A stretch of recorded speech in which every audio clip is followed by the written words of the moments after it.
எங்கள் வேண்டுதலின் சத்தத்தை கேட்டவரே உம்மை துதிக்கிறோம். நீரே எங்களுக்கு பதில் செய்ய வல்லவர், உம்மை துதிக்கிறோம். சரீரமாகிய சபையை போஷித்து காப்பாற்றுகிற தேவனே உம்மை துதிக்கிறோம். உம்முடைய ஜனத்துக்கு உம்முடைய ரட்சிப்பை நீர் கட்டளையிடுகிற தேவன், உம்மை துதிக்கிறோம்.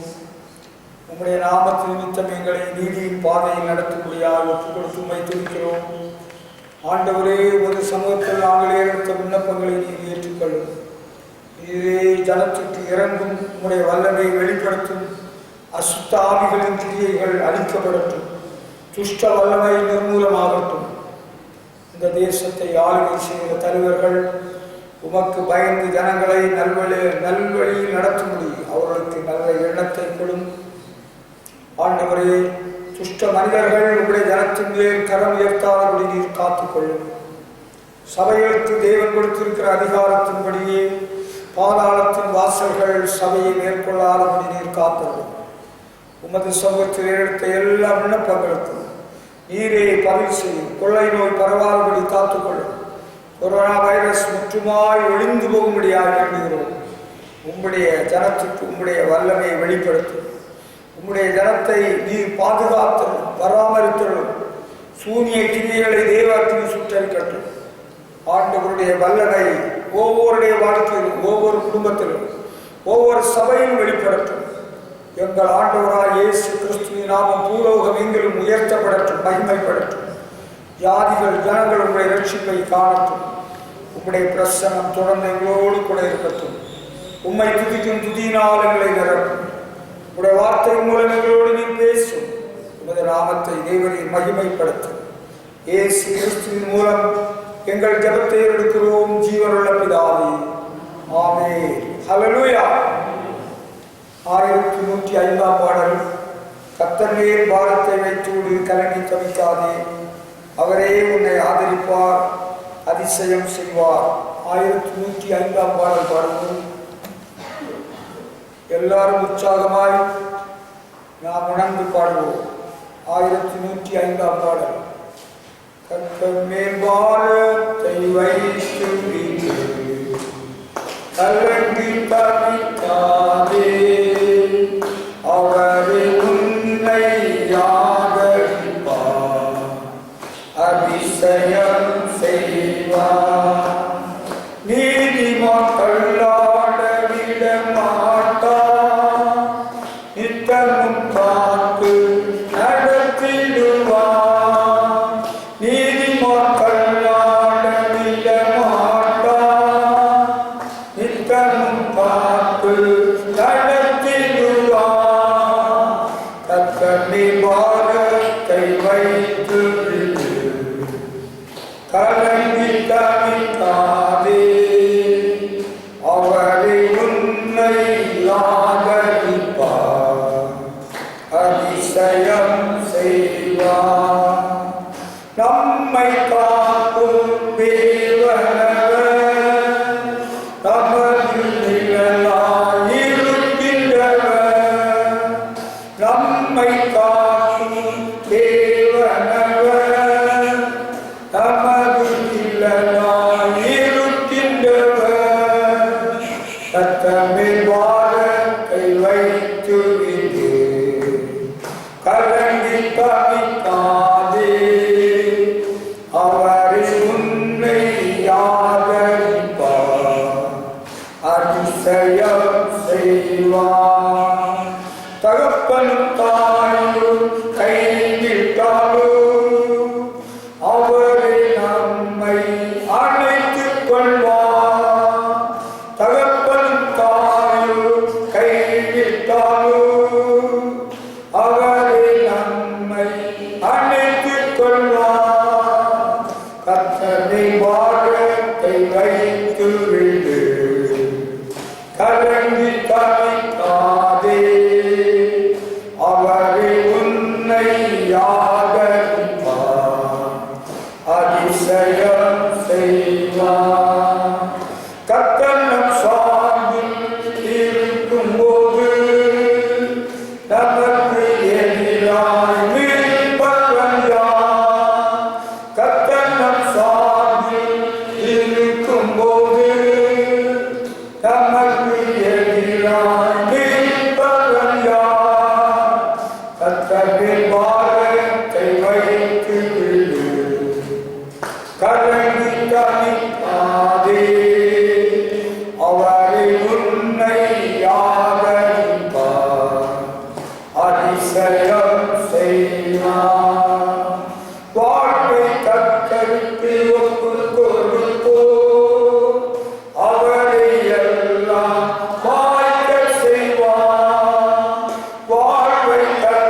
என்றும் அவரில் மகிழ்ந்திருப்போ இறையிருப்போம் இறையேற்றுவா கத்தனை வாழத்தை வைத்து விடு கலங்கி கணித்தாவே அவரில் உன்னை ஆதரிப்பார் அதிசயம் செய்வார். ஹல்லேலூயா. நாம் ஒரு நிமிடம் கர்த்தரை கரமேற்றி துதிப்போம். கர்த்தாதி கர்த்தரை துதிக்கிறோம், ராஜாதி ராஜாவை துதிக்கிறோம், பெரியவர் உன்னதர் உயர்ந்தவர்மை துதிக்கிறோம். எங்கள் முன்பாளரோடு பேசினவர் எங்களோடு பேசிபடி வேண்டி நிற்கிறோம். ஹல்லேலூயா ஹல்லேலூயா ஹல்லேலூயா. ஆமென். கர்த்தர் நம்மை ஆசீர்வதிப்பாராக. நீங்கள் உபவாசத்தோடு கடந்து வந்து நேரம் மட்டும் ஏறெடுத்த விண்ணப்பங்களை தேவன் கேட்டிருக்கிறார். அவர் பதில் செய்வார். நிச்சயமாய் நம்முடைய வீடுகளுக்கு பதில் உண்டு. ஹல்லேலூயா. இந்த வேளையில் நான் உபவாச ஜபத்துக்கு உபவாசத்துக்கு தான் வந்திருக்கிறேன். நேற்றுக்கே என்னுடைய உள்ளத்தில் ஒரு பாரம், ஒரு உபவாசம் நடத்தி விட்டுருலாம். அப்படி சும்மா நடத்தி விட முடியாது. ஒரு டைம் பாஸ் கிடையாது. ஒரு பைபிள் ஸ்டடின்னா it gives me lot of burden. எனக்கு ரொம்ப பாரம் இருக்கும். எதையாவது சொல்லி உருட்டி விட்டுருவோம். அப்படியெல்லாம் உருட்டி விட முடியாது. அதுபோல உபவாச ஜபம் கொஞ்சம் பேர் வந்தாங்களோ நிறைய பேர் வந்தாங்களோ உபவாச ஜபத்தில் நம்ம ஆண்டவரிடத்திலிருந்து வார்த்தையை கேட்டு கொடுக்கணும். அதே போலதான் ஞாயிற்றுக்கிழமை ஆராதனை. இந்த கால வேளையிலே வாழ்வை கர்த்தருக்கு ஒப்பு கொடுப்போம். இந்த பாடலை நினைப்பூட்டி வாழ்வை கர்த்தருக்கு ஒப்பு கொடுப்போம் அப்படின்னு நம்ம பாடணும்ல. பிஷப் பாடியிருக்கிறார், நம்ம வாழ்வை கர்த்தருக்கு ஒப்பு கொடுப்போம். How to commit our life to God. வாழ்வை எப்படி கர்த்தருக்கு ஒப்பு கொடுக்கிறது அது தெரியணும் இல்லையா? உங்களுக்கு தெரியுமா? நான் நிறைய பாயிண்ட்ஸ் வச்சிருக்கிறேன். நீங்க ஒரு பாயிண்ட் சொல்லிட்டீங்கன்னா சந்தோஷம். சொல்றீங்களா? நீங்க ஏதாவது கொஞ்சம் சொல்லுவீங்க, அதை கொஞ்சம் கேட்டு டைம் பாஸ் பண்ண விரும்பல. சரியா? இப்ப வாழ்வை எப்படி கர்த்தருக்கு ஒப்பு கொடுப்பது? How to commit our life to God. வாழ்வை எப்படி கர்த்தருக்கு ஒப்பு கொடுக்கிறது அது உங்களுக்கு தெரியுமானா மனசுல வச்சுக்கோங்க. இல்ல இது எனக்கு தெரியுமேன்னு சொன்னா சந்தோஷப்படுங்க. ஏற்கனவே உங்களுக்கு தெரியுது. இப்ப சொல்லித்தர பாருங்க. யாத்திராகமம் 20ஆம் அதிகாரம். ஆண்டவர் இஸ்ரவேல் மக்களுக்கு மோசையை கொண்டு சொல்லிக் கொடுக்கிறார். 20ஆம் அதிகாரம் 3ஆம் வசனம். என்னை எண்ணி உனக்கு வேறே தேவர்கள் உண்டாயிருக்க வேண்டாம். ஏற்றிலிருந்து புறப்பட பண்ணின தேவனாகிய கர்த்தர் நானே. நம்முடைய தேவன் யார் என்பதை அறிவோம். ஜீவனுள்ள தேவன் நம்முடைய தேவன், வானம் பூமி படைத்த தேவன். இஸ்ரவேல் ஜனங்களை ஏற்றிலிருந்து அடிமைத்தனத்திலிருந்து விடுவித்தவர். அவங்களுக்கு தான் ஆண்டவர் சொன்னார் மோசையை கொண்டு சீனாய் மலையில கூட்டி வைத்து 40 நாள் உபவாச ஜபத்தில் உட்கார வச்சு இந்த 2 கற்பனைகள் எழுதி கொடுத்தாருன்னா 10 கட்டளை அதில் ஒன்றுதான். என்னையின்றி வேற தேவர்கள் உனக்கு உண்டாயிருக்க வேண்டாம். நம்ம வாழ்வை கர்த்தருக்கு, நம்மை படைத்த ஆண்டவருக்கு ஒப்பு கொடுக்கணும். வேற ஒரு ஆள் நமக்கு இடையில கிடையாது. There is no other God except our God. நம்ம ஆண்டவரை தவிர வேற ஒரு கடவுள் நமக்கு கிடையாது. முன்னால நமக்கு பல சாமிகள், குறிப்பிட்ட சாமிகள் 33 கோடி எல்லாம் இருப்பாங்க. இப்ப நம்முடைய தேவன், ஜீவனுள்ள தேவன், இந்த உலகத்தின் அடிமைத்தனத்திலிருந்து, பாவ அடிமைத்தனத்திலிருந்து, சாசனத்திலிருந்து நம்மை மீட்டுக் கொண்டார். கர்த்தராகிய இயேசு மோசையை அனுப்பி இஸ்ரவேலரை விடுவித்தார். தம்முடைய ஒரே பேரான குமாரனாகிய கிறிஸ்துவை நமக்காக அனுப்பி நம்மை மீட்டுக் கொண்டார். நாம் மீட்கப்பட்டவர்கள், redeemed people of God. தேவனால் மீட்கப்பட்ட ஜனங்கள். இப்ப நம்ம வாழ்வை இந்த ஆண்டவருக்கு முழுமையாக ஒப்பு கொடுக்கிறோம்னா அவர் தான் என் தெய்வம். இயேசுதானே அதிசய தெய்வம், இன்னும் ஜீவிக்கிறார் நம் தெய்வம். ஹல்லேலூயா. நான் அந்த பாட்டு பாடியிருக்கிறேன், உங்களுக்கு தெரியுமா? பாடுறீங்களா? கூட இயேசுதானே அதிசய தெய்வம், இன்னும் ஜீவிக்கிறார் நம் தெய்வம். ஜீவனுள்ள தேவன் நம்முடைய தேவன், வானம் பூமி படைத்தவர். அதுல எந்த கருத்து வேறுபாடு கிடையாது. இதுதான் முதல் ஃபர்ஸ்ட் ஸ்டெப். ஜீவனுள்ள தேவனை நான் அறிந்து கொண்டேன், அவர் தான் என்னுடைய தேவன், அவர் என் ஆண்டவர், என் எஜமான், மை லார்ட், மை காட். அப்படித்தான். அதுதான் முதல் பகுதி. வாழ்வை ஆண்டவருக்கு ஒப்புக் கொடுக்க வேற எந்த கடவுளும் இங்கே கிடையாது. இயேசுதான் என் ஆண்டவர். என்னுடைய வாழ்விலும் என்னுடைய தாழ்விலும் என்னுடைய இன்பத்திலும் என்னுடைய துன்பத்திலும் ஆண்டவர் தான் ஜீவனுள்ள தெய்வம். இயேசுதான் அதிசய தெய்வம். ஹல்லேலூயா. ஆமா, சில இடங்களில் நீங்க பண்ற கலெக்டா பார்த்தா எனக்கு கஷ்டமா இருக்கும். நல்ல காரியத்துக்கு ஒரு நல்ல காரியம் இயேசுநாதரை கொண்டு நடக்கும்னா அதுக்கு இயேசுநாதரை வச்சு நடக்கும். ஒரு கெட்ட காரியத்துக்கு என்ன செய்துருவோம், அங்க வேற ஜாமியை வச்சு சூடஞ்சாம்பராணியை கொளுத்தி அங்க பாடையை தூக்கி அங்க கொண்டு போடு, அல்லது சுடுகாட்டில் கொண்டு கொளுத்து, அல்லது கல்லறையில் கொண்டு போடுப்போம்.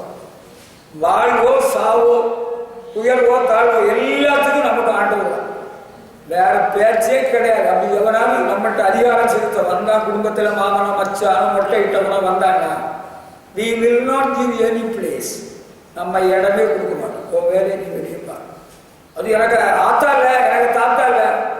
உனக்கு தாத்தானா உன் வீட்டில் கொண்டு வச்சு நீ உனக்கு வீட்டில் கொண்டு வச்சு அடக்கம் பண்ணு, இல்லைன்னா உனக்கு வீட்டில் கொண்டு வச்சு சுடுகாட்டில் கொடுத்து நீ என்ன நினைக்கிற யாரும் சொல்லி கொடுத்தா, நாங்கள் ஒரு ஆளை விட மாட்டோம், உங்களை எல்லாம் அடி நொறுக்கி விடுவோம். பார்படியா லா அண்ட் ஆர்டர் உடனே வேலை செய்யணும் தெரியுமா, சட்டம் ஒழுங்கு வேலை செய்ய ஆரம்பிச்சோம். உங்களுக்கு தெரியாது, நீங்கள் பாவம் கிராமத்திலே அப்பாவி மக்கள். அவன் உங்களை மிரட்டுறானா, எவன் மிரட்டுறான்? நாட்டமையா மிரட்டுறதுக்கு நம்மகிட்ட ஆளு இருக்காது, திரும்ப உங்களுக்கு தெரியாத. அதுதான் யூனிஃபார்ம் போட்டு தொப்பி வச்சவர் இருக்கிறார். முறைப்படி அட்வொகேட்டை வச்சு பேசிட்டா போதும், ஓட திருத்திடுவாங்க. நீங்க வாழ்விலோ தாழ்விலோ. இன்னும் சிலருக்கு என்ன பண்றாங்க தெரியுமா, நல்ல காரியம் நடக்கிற வேலையிலேயே ஆண்டவரை விட்டுறாங்க.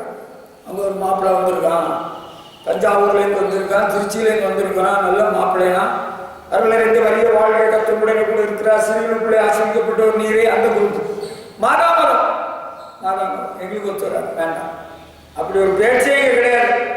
ஆண்டவர் இயேசுவை நீ சேவிக்கிறியா, இயேசு ரத்தத்தினால கழுவப்பட்டியா, பாவமன்னிப்பு நிச்சயம் பெற்றிருக்கிறியா, ஞானஸ்நானம் பெற்றிருக்கிறியா, ஆண்டவர் இயேசு அனுப்பின பரிசுத்தாயை பெற்றிருக்கிறியா, ஆல்ரைட். அதுதான் வாழ்வை கர்த்தருக்கு ஒப்பு கொடுத்தோம். முதலாவது பெற்றோராகிய நாம் நமது வாழ்வை கர்த்தருக்கு ஒப்பு கொடுக்கணும். நம்ம பிள்ளைகளை அந்த வழியிலேயே கொண்டு வரணும். அதையும் சொல்லித்தாரோம்.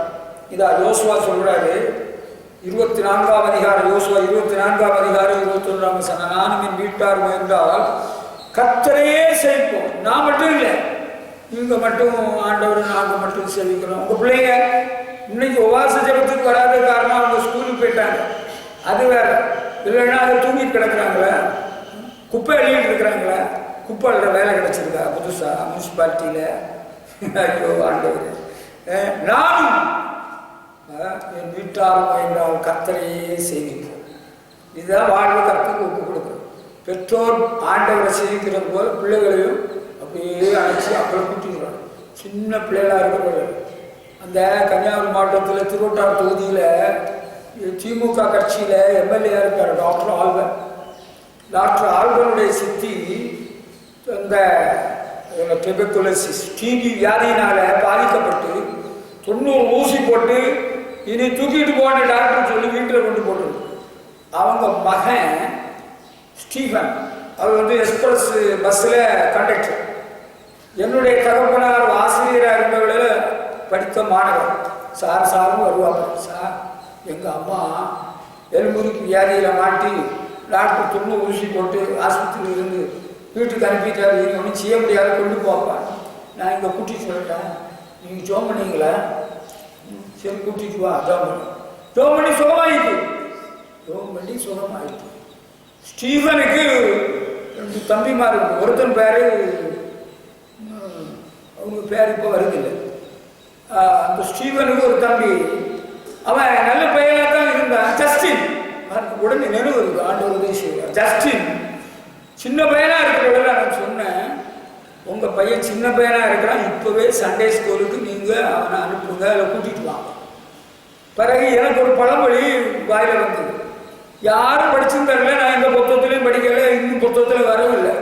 சாதையா இருந்தாருன்னா அவருக்கு டிவியில போட்டுருவார். என்ன தெரியுமா, பாக்கா இருக்கிற வேலையில மடியில கட்டலாம்.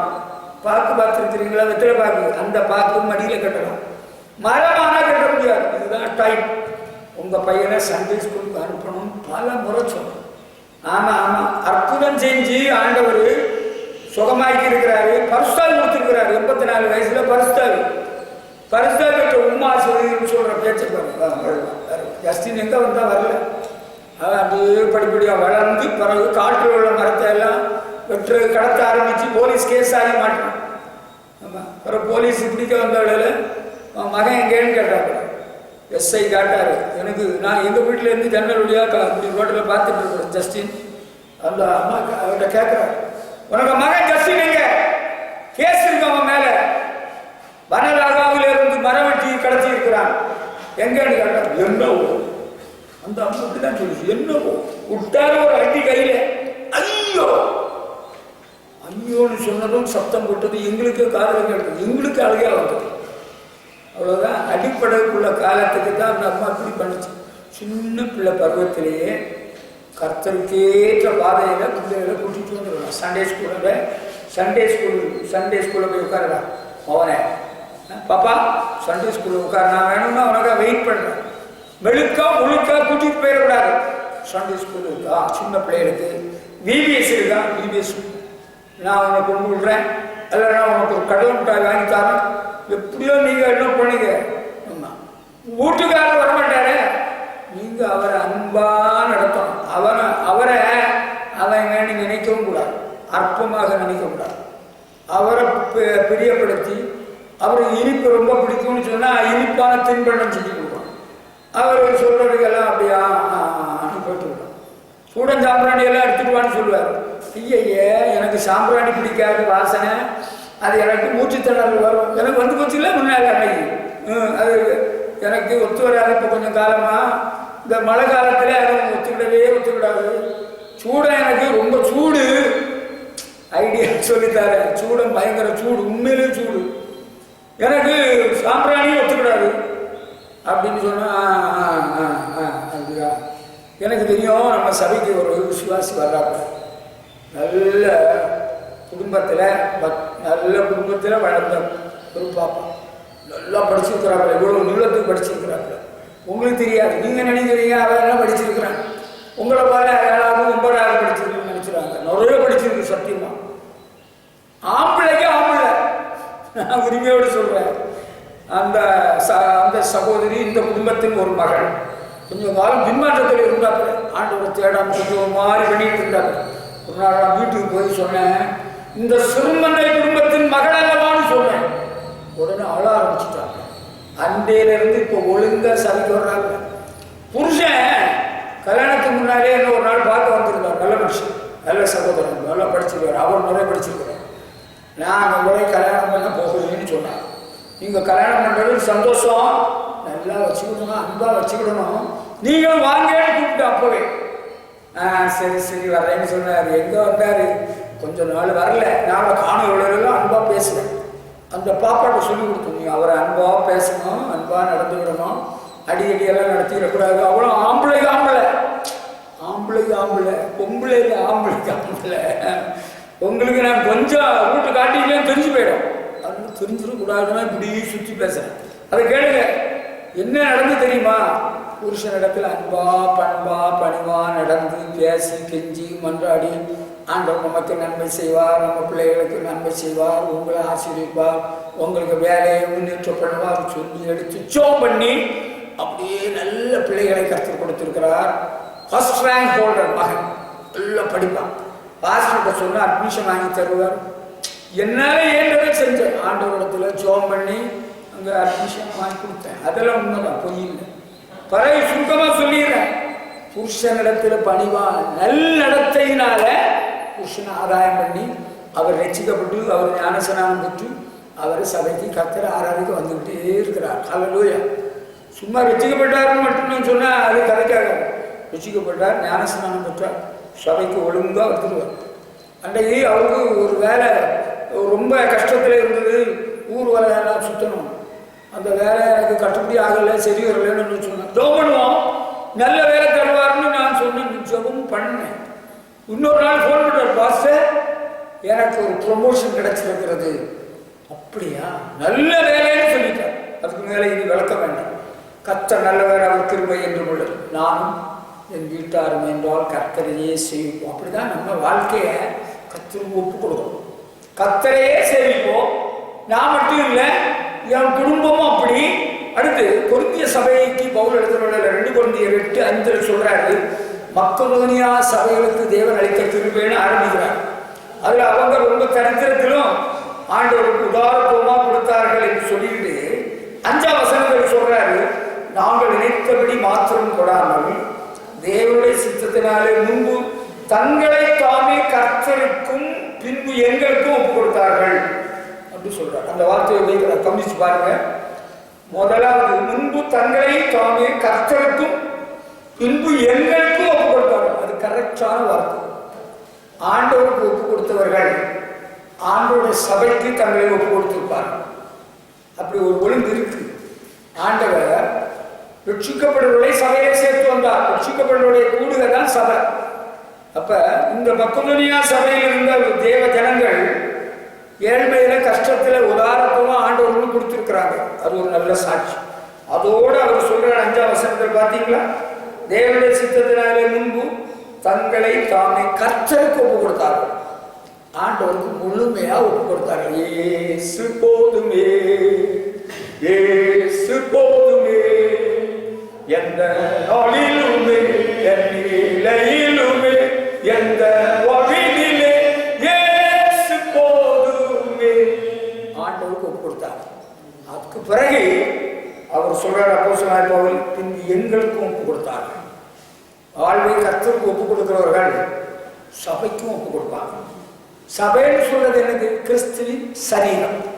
இந்த கிறிஸ்துவின் சரீரத்தில் நாம் ஒருவருக்கு ஒருவர் அவயவங்களாக இருக்கிறோம். நான் இயேசுவை வணங்குறேன், ஆனா எந்த சபைக்கும் போக மாட்டேன். எந்த சபைக்கு நான் கட்டுப்பட்டவன் இல்லை. எந்த சபையோட ஐக்கியப்பட்டவன் கிடையாது. வரலாம், நீ தப்பு. நீ மனம் திரும்பணும். உனக்கு தெளிவில்லாம இருக்கு. You have clarity in Christian life. கிறிஸ்துவ வாழ்க்கையில் உனக்கு தெளிவில்லை. என்ன ஆண்டவரே இயேசு சொல்கிறார், நானே நல்ல மேய்ப்பன். சபையின் மக்களை ஆடுகளுக்கு ஒப்பிட்டு சொல்கிறார்.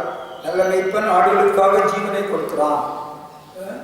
ஆண்டவர் இயேசு ராஜாதி ராஜாவாய் வரப்போறார். யாரை கூட்டிட்டு போறாரு? உலக மனுஷனே சொல்லி இருக்கிறார், தனி மரம் தோப்பு ஆகாது. கரை நிறையற்ற மணவாட்டியாகிய சபையை சேர்க்க மணவாளன் இயேசு வரப்போகிறா. எபிரேயர் வாக்கியம் சொல்கிறார், சபை கூடி வருகிறதை சிலர் விட்டு விடுகிறது போல விட்டுருக்கிறார். எனக்கு அங்க ஒருத்தன் குட்டி அப்பா வந்திருக்கிறான், அவன் ஓதுறான், எனக்கு கூட இருந்து ஓதுறான். உங்களுக்கு தெரியல, ஆண்டவர் சரீரமாகிய சபையை ஏற்படுத்தி இருக்கிறார். அதுல உள்ளவர்கள் அவயவங்கள். அப்படிதான் ஆண்டவர் ஒழுங்கு வைத்திருக்கிறார். இந்த மக்கெதோனியா சபையின் விசுவாசிகள் கர்த்தருக்கு தங்களை ஒப்பு கொடுத்தார்கள். பிறகு எங்களுக்கும் ஒப்பு கொடுத்தார்கள். சபையில ஒரு கட்டுப்பாடு, ஒரு கண்ட்ரோலுக்கு ஒப்பு கொடுக்குறாங்க. அது பழைய பாட்டிலே சபையில் உள்ளதை விட பழைய பாட்டில் இஸ்ரவேல் ஜனங்கள் எல்லாரும் மோசைக்கு கீழ்பட்டிருந்தார்கள். புதிய பாட்டில் சபையுமே சரியான வடிவத்திலே உருவாகி இருக்கிறது.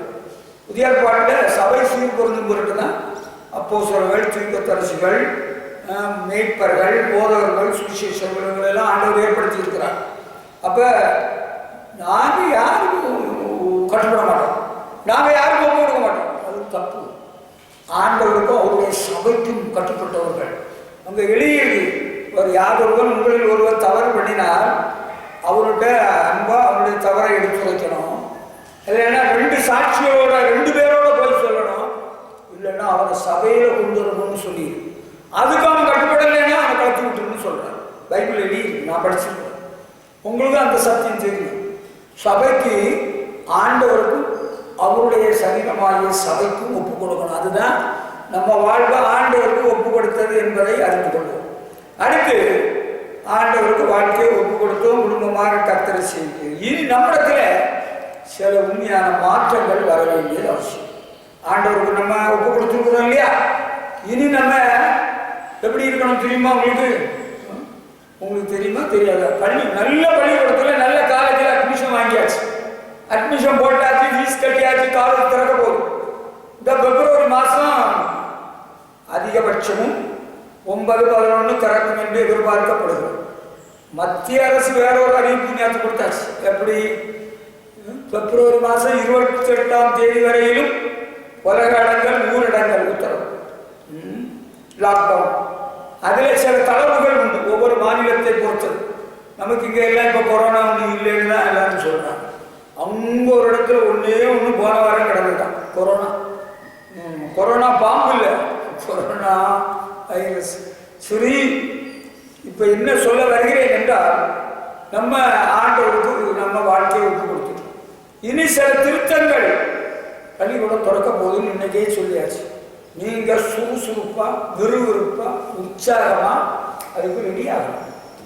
மதன்னு இருந்தால் you are unfit to be a student of that school. அந்த பள்ளிக்கூடத்துக்கு நான் பள்ளிக்கூடத்தில் இருந்தவர்களே என்ன பிள்ளைங்கள்லாம் அடிக்க மாட்டேன். அடிச்சேன்னு கெட்ட பேர் வாங்கல, எனக்கு அப்படி ஒரு கெட்ட பேர் கிடையாது. ஆனால் பிடிபிடி ரொம்ப ஜாஸ்தியாக தான் இருக்கும். 9 மணிக்குள்ளே வரல, வேற வாட் ஹேப்பன் டு யூ, எங்கே போனால் என்ன நடந்து, கடுபிடியாக தான் இருக்கும். அதனால பிள்ளைங்கள்லாம் கரெக்ட் டைம் வந்துருவாங்க. கரெக்ட் டைம் வந்தால் தானே கிளாஸில் அட்டென்ட் பண்ண முடியும், நல்லா படிக்க முடியும், படிப்பு வரும். என்ன யார் போகிறாங்களோ அங்கே கேட்குறது யார் இருக்கிறா, அப்படியெல்லாம் கிடையாது. சுறுசுறுப்பாக இருக்க வேண்டும். வாழ்வை கர்த்தருக்கு ஒப்பு கொடுத்துட்டீங்கல்ல, இனி என்ன செய்யணும்னு சொல்லி தரட்டா? அன்பா சொல்லட்டுமா? அன்பா சொன்னால் கேட்கலன்னா நான் எப்படி சொல்லணுமோ அது போல உங்களுக்கு இன்னொரு நாள் சொல்லித்தரேன். சொல்லித்தரேன். 54ஆம் சங்கீதம் 6ஆம் வசனத்தை நீங்கள் படிச்சு பாருங்க. அப்பதான் உங்களுக்கு தெளிவு கிடைக்கும், நல்ல தெளிவடைவீர்கள். கர்த்தருக்கு ஸ்தோத்திரம். 54ஆம் சங்கீதம் 6ஆம் வசனம். உற்சாகத்துடன் நான் உனக்கு பலியிடுவேன், கர்த்தாவே உமது நாமத்தை துதிப்பேன், அது நலமானது. ஹல்லேலூயா. உற்சாகத்துடன் தேவ பிள்ளைகள் அதிகாலமே தேடுவீரே, ஆர்வமுடன் நாடுவீரே. ஹல்லேலூயா. பிரசன்னம், தேவ பிரசன்னம். அன்பான தேவ பிள்ளைகளே, வாழ்வு கர்த்தருக்கு ஒப்பு கொடுக்குறவங்க சுறுசுறுப்பாக, எனக்கு முடியலைன்னா நான் படுத்துக்கலாம். எனக்கும் ராத்திரியெல்லாம் உடம்பெல்லாம் வலி, காலெல்லாம் வலி, உடம்பெல்லாம் வலி. நான் ரொம்ப நேரம் எழுதிட்டேன்னா உடம்பெல்லாம் வலி. இனி எனக்கு உடம்புக்கு முடியலை, மேகமூட்டமாக இருக்கும், உடம்பு இன்னும் வலிச்சிடும். நீங்கள் போங்க, நீங்கள் போய் ஜோம் பண்ணிட்டு வாங்க. No no no, as long as I am alive, நான் உயிரோடு இருக்க மட்டும், நான் உயிரோடு இருக்க மட்டும் என் தேவனை துதிப்பேனே, நான் உள்ளளவும் என் இயேசுவையே கீர்த்தனம் பண்ணிடுவேன். ஹல்லேலூயா. உயிர் உடம்புல இருக்கும் வரை நெருங்கி நடக்க பலன் இருக்கிற உற்சாகம். ஹல்லேலூயா. உற்சாகம் இருக்க காலையில் எழுதுறதும் கொஞ்சம் உடம்பு கொஞ்சம் வலிக்கிற போல இருக்கும். உற்சாகம் கொஞ்சம் கம்மியாக தான் இருக்கும். அதுக்கு உற்சாகம் வரணும்னு என்ன செய்ய தெரியுமா? காலையில் குளிராக இருக்குது, எங்களுக்கு எழும்ப முடியலை, வர முடியலை. என்னை விட வயசு கூடினவங்க யாரோ ஒரு ஆள் 2 ஆள் தான் இருப்பீங்கன்னு நினைக்கிறேன். இருக்கிறீங்களான்னு பார்க்கட்டா? ஐ திங்க் ஒரு ஆள் தான் இருக்குன்னு நினைக்கிறேன். என்னை விட வயசு கூடணும். நானே எத்தனையோ மணிக்கு எழுப்பிடுறேன். எத்தனையோ மணிக்கு 5 மணிக்கு இல்லை, 4 மணிக்கு இல்லை, அதுக்கு முன்னாடி 2:10 கிளம்புவேன், 1:40 கிளம்புவேன், 2:40 கிளம்புவேன். ஐயோ, பிறகு நம்ம ஸ்தோத்தரிப்போம், நாமே துதிகளுடனே ஆர்ப்பரிப்போம் அன்பரே சுவை. ஹல்லேலூயா. சுறுசுறுப்பு. அதுக்கு ஆண்டவர்கிட்ட கேட்கணும், உற்சாகமான ஆவி என்னை தான் முடிச்சு.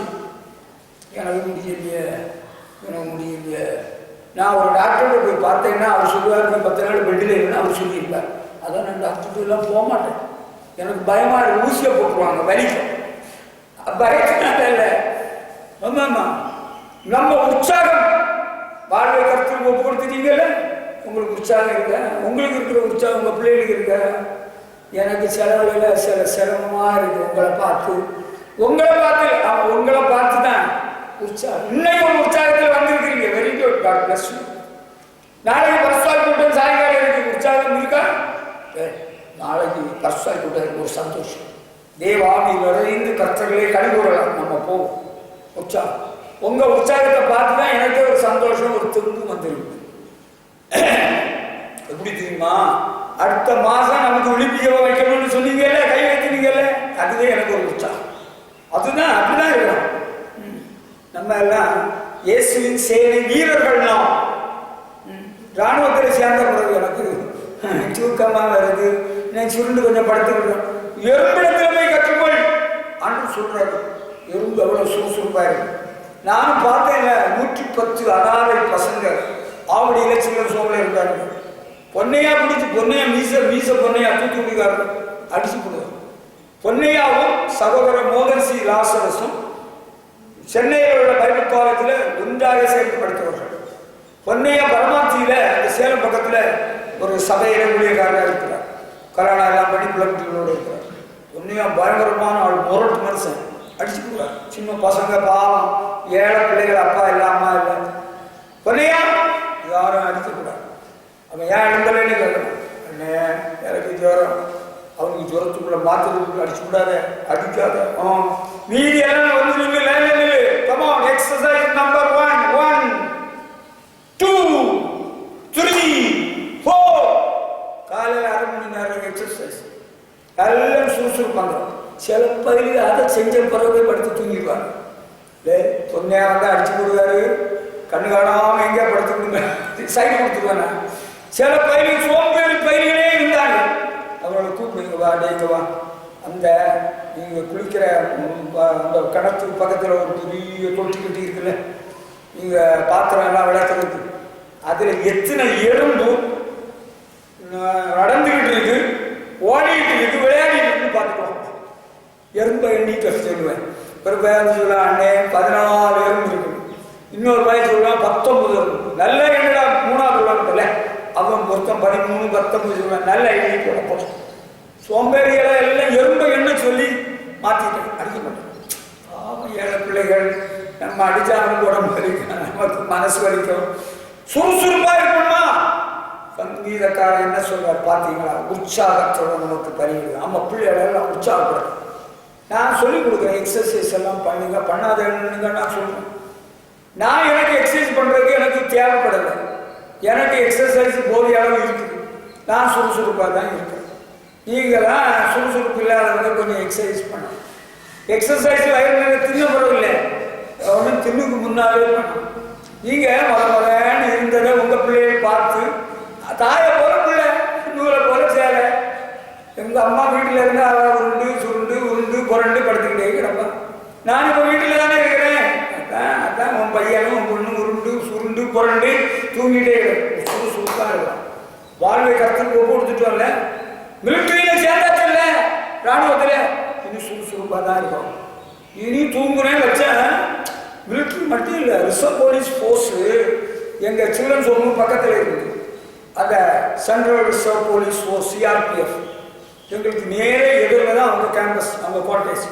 நான் ராத்திரி 10 மணிக்கு மேலே போலீஸ் விசில் அடிப்பேன். அங்கே உள்ள செக்யூரிட்டி எனக்கு திரும்ப ரிப்ளை அடிப்பான், விசில் அடிப்பான். அவங்க நிறைய பேர் இருப்பாங்க. நாங்கள் 5 மணிக்கு இந்த பசங்களை எக்ஸசைஸ் பண்ண விடுற வேளையில் அந்த ரிசர்வ் போலீஸ் ஃபோர்ஸில் உள்ளவங்க ஒரு 5 கிலோமீட்டர் ஓடி முடிச்சுட்டு வந்துருப்பாங்க யூனிஃபார்மில். ஆமாம், தொப்புன்னு சுற்றி இது பண்ணிக்கிட்டு வருவாங்க, துப்பாக்கி தூக்கிட்டு. அவ்வளோ சுறுசுறுப்பாக இருக்கணும். மிலிட்ரியில் இருந்த பிரதர்கிட்ட கேளுங்க, தூங்கி தூங்கி சுருண்டு சுருண்டு இருந்தாங்களான்னு கேளுங்க. சுறுசுறுப்பாக இருக்கணும். நம்ம ஆண்டவருடைய சேனை வீரர்கள் வாழ்வை கர்த்தருக்கு ஒப்பு கொடுப்போம், உற்சாகமாக இருக்கும். ஹல்லேலூயா. முன்னாலே இந்த பையன் ரொம்ப சோம்பேறியா இருக்கும், இப்போ எப்படி மாறி இருக்கிறான்? அது அந்த ஹோமில் போன பிறகு டக்ளஸ் மெமோரியல் சில்ட்ரன்ஸ் ஹோம், அதுக்கு பேர் டக்ளஸ் சீனியர் இருந்தார், அமெரிக்காக்கார். அவருக்கு உதவியில் தான் அது நடந்துட்டு இருக்கு. அதான் உண்மை. அதில் போன பிறகு அந்த ஹாஸ்டலில் போன பிறகு இவன் சுறுசுறுப்பாக மாறிட்டான். வெரி குட், அது கரெக்ட். ஹாஸ்டலில் போன பிறகு எல்லாமே எழுந்து அவன் ரெடியாகி கிளாஸுக்கு போகிறான். 7:45 தூங்கி பயிர்களை ப்ரொஃபஸர் சொல்கிறார், go and get a letter from the principal. பிரின்சிபால்கிட்ட இந்த லெட்டர் வாங்கிட்டு வான்னு சொல்கிறாங்க. பிந்தி போகிறான். நான் ஒரு நாள் பிந்தி போன சரித்திரமே கிடையாது, பிந்தி போக மாட்டேன். நமக்கு அப்படியே ஒரு சுறுசுறுப்பு. நான் பார்த்துக்கிட்டே இருந்தேன், இந்த சாரு, இந்த அப்பா சார் எப்படி சுறுசுறுப்பாக இருக்கிறாருன்னு பார்ப்போம்னா, வாத்தியாராக இருந்த காலத்தில் 4 மணிக்கு எழுப்பி அந்நிய பாஷை 4 மணிக்கு, சரியா? இனி ஓய்வு பெற்ற பிறகு ரிட்டையர்மெண்ட் பிறகு 2 மணிக்கு. சுறுசுறுப்பு, உயிர் இருக்கும் வரையிலும் சுறுசுறுப்பாக தான் இருந்தாங்க. எத்தனை பரிசுத்தவான்களை நான் பார்த்துருக்கேன். பரிசுத்தவான்கள் எல்லாரும் சுறுசுறுப்பாக தான் இருந்திருக்கிறாங்க. சொங்கியாக தூங்கியாக நம்மள உற்சாகமாக இருக்கும். ஏன்னா வாழ்வை கர்த்தருக்கு ஒப்பு கொடுப்போம், சுறுசுறுப்பாக இருக்கணும். அதுதான் நல்லது. Only then you will be appreciated. நல்ல சுறுசுறுப்பாக இருக்கிறாங்க, பிந்தாமல் வர்றாங்க, அதிகாலம் எழும்புறாங்க. ஆண்டவர் காரியத்தில் நல்ல சுறுசுறுப்பாக இருக்கிறாங்க. இந்த இடத்த கொஞ்சம் கூட்டு தம்பி பாப்பா கூட்டு. பாஸ்டர் விளக்குமாறு எங்கே இருக்குது? விளக்குமாறு அங்கே இருக்குது. அங்கே என்ன அங்கே வர போயிட்டு சரியா பார்க்காம திரும்ப வந்து இடத்த கேட்குறேன் எங்கே இருக்கு? அந்த மூலையில் இருக்கு பாரு. அப்படியா? இனி விளக்குமாறு எடுத்துட்டு கொஞ்சம் மெதுவாக வந்து இங்கே கூட்டி முடிவுக்குள்ளார நிறைய பேர் வந்துடுவாங்களே. கொஞ்சம் சுறுசுறுப்பாக செய் தம்பி பாப்பா. நம்ம பிள்ளைங்க நல்ல சுறுசுறுப்பாக செய்கிறாங்க. அதுக்காக கர்த்தரை துதிக்கிறேன். சிலரை வச்சு நம்ம வேலை வாங்கினா அவங்க நம்மகிட்ட வேலை வாங்கிடுவாங்க. அதுக்கு சில பொருளை நஷ்டப்படுத்திடுவாங்க. ஞாயிற்றுக்கிழமை ஒரு பையன் படித்த பையன் நல்ல பையன் வருஷால் பெற்ற பையன் இந்த மைக்கை அதில் ஃபிக்ஸ் பண்ணிடா அந்த ஃப்ரேமில் எடுத்து கொடுத்தேன். டபக்குன்னு வச்சான், உடஞ்சாச்சு. 100 ரூபாய் நஷ்டம். சுறுசுறுப்பாக செய்யணும்னு சொல்லிட்டு நஷ்டத்தை ஏற்படுத்திடக்கூடாது. அதையும் சொல்லிடுறேன். சுறுசுறுப்பாக நம்ம இருக்கணும், சுறுசுறுப்பாக செய்யணும். மகன் ஐயோ இந்த மாவு ஆட்டலாமா? மாவு ஆட்டலாமா? அது பாஸ்டர் நீங்க அப்படியே ஸ்பீடாக ஹை ஸ்பீட் இன்ஜினா இருக்கிறீங்க. நாங்கெல்லாம் அப்படியா? நாங்கெல்லாம் பிள்ளைங்க பெற்றவங்க. அப்படியா? எனக்கு இது தெரியாம போச்சேன். எங்க டீச்சர் அம்மா இத்தனை பிள்ளைகள் பெற்றாங்கன்னு இப்ப நான் வெளியே சொல்ல மாட்டேன். 10 பிள்ளைகளுக்கு மேல பெற்றிருக்கிறாங்க. அதை மட்டும் தெரிஞ்சுக்க. ஆனா என்ன செய்தாங்க? 4 மணிக்கு எழும்பி எங்க அப்பா சாருக்கு ஒரு டீயை போட்டு கொடுத்துட்டு அவ்வளவு பெரிய பானையில செஞ்சிருப்பாங்க. அந்த பானையை ஏதாவது விரல் பட்டு மண்பானையில உடஞ்சி போனா அடுத்து அதை கவிச்சு வச்சுட்டு அடுத்த பானை. 7:15 காலேஜுக்கு போறதுக்கு சாப்பாடு கையில வச்சு 4 கொடுத்துருக்குறாங்க. எங்க அம்மா பிஞ்சி எழும்புறாங்க. எங்க அம்மா சாப்பாடு தயார் பண்ணல, அதனால நான் காலேஜுக்கு போகலன்னு ஒரு நாள் ஒரு சரத்துல இல்லவே இல்லை. எங்க அண்ணமாருக்கும் அப்படி நடக்கல, எங்க அக்காமாருக்கும் என் தங்கச்சிமாருக்கும் நடக்கும். எல்லாருக்கும் 7:15 சாப்பாடு. உங்க மட்டுக்கும் ராத்திரி ஒரு 10-11 மணி வரை ஜோம் பண்ணுவாங்க. அழுது கண்ணீர் வடிஞ்சிருக்கு தரையில. ஒரு நாள் 2 நாள் எத்தனை வருஷம் கண்ணீர் சிந்த தெரிவித்த ஒரு தாயின் மகன் நான். சுறுசுறுப்பு. சரி, பள்ளிக்கூடம் லீவுனா என்ன பண்றது? பள்ளிக்கூடம் லீவுனா 9 மணிக்கு ஸ்கூலுக்கு போறது போல ரெடி ஆகி அங்க ஒரு கொடை இருக்கும், அங்க ஒரு பேக் இருக்கும், அங்க ஒரு வாரிட்டு பொண்ணு வந்துருப்பா, சபையில இருந்து ஜோம் பண்ணிட்டு இருப்பா. ஒரு 9:10 கிளம்பி அம்மா அம்மா அரசாங்கமே நீங்க வேலை செய்த போதும், உங்களுக்கு ரெஸ்ட் கொடுத்துருக்கு, நீங்க இனியாவது கொஞ்சம் தின்பண்டெல்லாம் செய்தாங்கம்மா, நிறைய கூட்டு குழம்பெல்லாம் வையும். அப்பா ஆண்டவர் ஊழியன்னு சொன்ன நான் போயிட்டு வந்துடுறேன். எங்க போயிட்டு வந்தாங்க? நான் சாப்பிட்டு முடிச்ச பிறகு 1:30 வருவாங்க. எத்தனை வருஷம் எப்படி நடந்திருக்கு? பல நீண்ட ஆண்டுகள். சுறுசுறுப்பா இருக்கீங்களா? You will get you good name. இந்த தம்பி நல்ல சுறுசுறுப்பான பையன், இந்த பாப்பா, இந்த சிஸ்டர். நீங்க எப்படியோ ஆண்டு கர்த்தரே வெளிச்சம், கர்த்தரே தேவன், கர்த்தரே தேவன் என்றே ஆர்ப்பரிப்போம். எதுக்கு இந்த பாட்டை பாடுனேன்? நீங்க சுறுசுறுப்பா இருந்திருந்தா இந்த பாட்டு பாடுவாரா? எத்தனை பேர் சுறுசுறுப்பானவர்கள்? ஒரு அல்லேலூயா சொல்லுவோம். கையே மேல வருதில்லை. அல்லேலூயா, ஏசப்பா, சோத்ராப்பா, ஆண்டவரே சோத்திரம். தூங்கி தூங்கி ஜபமா? நீங்க இல்லை, நான் அங்கு தூங்கி காலையில நாளைக்கு தம்பி நம்ம அங்க ஒரு ப்ரோக்ராமுக்கு போனோம், 7 மணிக்கு வரீங்களா? வரேன் பாஸ்டர், வர்றேன். என் வண்டி அங்க பாபநாசம் ஐயம்பேட்டை தாண்டின போற. பாஸ்டர் பாஸ்டர் இங்க எங்க இருக்கிறீங்க? நான் இங்க இருக்கிறேன். அவன் நினைச்சா கரிகுளத்தில் ஐயம்பேட்டை போய் தாண்டியாச்சு. உனக்க ஸ்பீடுக்கு எனக்கு வரான்னு பாடுங்க. எனக்கு ஸ்பீடுக்கு நீ வரீங்களா? நம்ம போகலாம். அல்லேலூயா. கொஞ்சம் சுறுசுறுப்பு வேணுங்க பிள்ளைங்களுக்கு. தஞ்சாவூர் மாவட்டத்தில் உள்ள மக்களே, தேவசனமே, கொஞ்சம் சுறுசுறுப்புள்ளவங்களா மாறுறீங்களா? ஒரு நாள் ஒரு பாஸ்டர் கேட்டேன், பாஸ்டர் நீர் எதுக்கு டீ குடிக்கிறீங்கன்னு கேட்டேன். அவர் சொன்னார், எனக்கு கொஞ்சம் ஸ்டிமுலேட் பண்றது, கொஞ்சம் உற்சாகம் வர்றது. அவருக்கு ஸ்டிமுலேட் பண்ணணும்னா டீ குடிச்சா தப்பு இல்லையே, அது நான் மதுபான வகையா இல்லை. இன்னொருத்தர்கிட்ட கேட்டால் அவர் சொல்றாரு நரசிஸ் காப்பி குடிக்கிறது. பிறகு கும்போணத்தில் என்ன டக்கரி காப்பியா, இங்கே ஒரு காப்பி கொடுக்குறாங்க, அவனுக்கு கொடுக்கட்டு. ஒரு பாஸ்டர்கிட்ட கேட்டேன், பாஸ்டர் நீ ராத்திரி தூங்க போகிறவளே எதுக்கு டீ குடிச்சிருன்னு கேட்டேன். சத்தியமா உண்மையை சொல்கிறேன். அது சொல்கிறாரு, நான் ராத்திரி சாப்பிட்டு டிஃபன் சாப்பிட்டு தூங்க போகிறவளே டீ குடிச்சிட்டு தூங்கினா காலையில் நான் ஃப்ரெஷ்ஷாக எழுந்திடுவேன், சுறுசுறுப்பாக இருக்கு. அதுக்கு தான் அப்படி செய்யும். நீங்கள் என்ன பண்ணுறீங்களோ எனக்கு தெரியாது. நீங்கள் வெந்நியை குடிக்கிறீங்களோ தண்ணியை குடிக்கிறீங்களோ கொஞ்சம் சுறுசுறுப்பாக இருக்கும். எனக்கு டீ காஃபி எல்லாம் குடிக்கிறத நிறுத்தி 40 வருஷம் ஆயிடுச்சு. வெற்றிகரமாக 40 ஆண்டுகள் முடித்து விட்டேன். இப்போ நீங்கள் இப்போ என்னதான் குடிப்பீங்க? எனக்கு கொஞ்சம் சூடாக சுத்தமாக மீன் வாசனை இல்லாமல் டம்ளரில் சுத்தமாக தண்ணி கொடுத்தா அந்த வெந்நியே பாஸ்டர் நம்ம வீட்டில் வந்தால் அவர் வெந்நி கூட வாங்கி குடிக்கிறார்கள். என்ன பாஸ்டர் எங்களை உபசரிக்கணும், நாங்கள் ஆண்டோடைய ஊழியக்காரர்கள் சொல்கிறாரு, கொடுத்தா தண்ணியை வாங்கி குடிக்கிறாரு, அவர் வேண்டாம்னு சொல்கிறார். எனக்கு உங்கள் பாப்பா அங்கே பக்கத்து அங்கே கொண்டு வரவே அந்த டம்ளரில் உள்ள மீன் ஸ்மெல் வந்தது. நான் செய்வேன், நான் செய்வோம் 7 வருஷம் முடிஞ்சு போச்சு. எனக்கு அந்த மீன் வாசனை அந்த டம்ளரில் இருந்தது பிடிக்கல. உங்களுக்கு சொன்னால் நீங்கள் வருத்தப்படுவீங்க, பாவம் நீங்கள் அன்புனால குடிச்சீங்க, சரிப்படாது. வேற ஒன்றும் இல்லை. சில வேளையில் நீங்கள் அன்புனால மோர் தருவீங்களா? மோரெல்லாம் எனக்கு ஏற்கனவே சரியா பால் தந்தா குடிப்பீங்களா பாஸ்டர்? சளி பிடிச்சவன் பால் குடிக்கக்கூடாது, அது கூட தெரியாதா? அதான் நான் பாலே குடிக்க மாட்டேன். இப்போ ஹார்லிக்ஸ் தரட்டுமா? ஹார்லிக்ஸ் அந்த குழந்தைக்கு வாங்கி வச்சுருக்கிறீங்க, அந்த தாத்தாவுக்கு வாங்கி வச்சுருக்கீங்க, அதை எனக்கு கொடுத்தா சீக்கிரம் தீந்து போயிடும். வேண்டாம், எனக்கு ஹார்லிக்ஸு, போனிட்டா, காம்ப்ளான் இதெல்லாம் வேண்டாம். வெந்நி வந்தால் போச்சு. சுறுசுறுப்பாக இருக்கிறீங்களா? எனக்கு ஆண்டவர் பிள்ளைகள் சுறுசுறுப்பாக இருக்கணும்னு ஒரு ஆசை.